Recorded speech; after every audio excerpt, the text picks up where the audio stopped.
In today's tech video, I'm going to show you how to fix Netflix if it isn't working on your Hisense smart TV.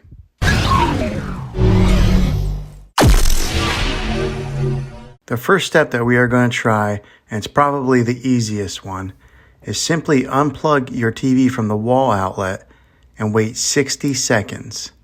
Then plug it back in. This is very different than turning your TV on and off with a remote, so make sure that you do it just like this.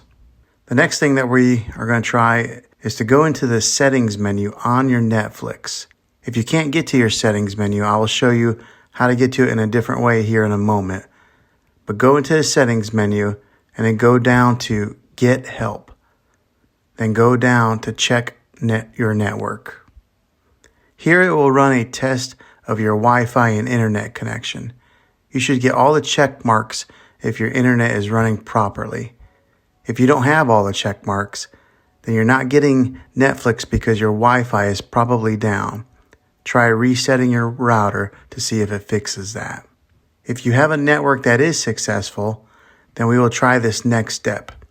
Go ahead and click down one more step where it says Reload Netflix. This will close out the Netflix app and restart it. Hopefully this fixes it. If you are unable to access the Netflix screen and you have an error message that looks like this, you will want to click over to where it says More Details, and it will take you to the settings menu right there. If these steps didn't work, with the last step here would be to delete your Netflix app on your TV and then reinstall it. You'll have to log back in with your credentials, but this should fix your problem. Well, hopefully one of these methods worked. If not, I'll put a link in the description down below for a TV that I recommend.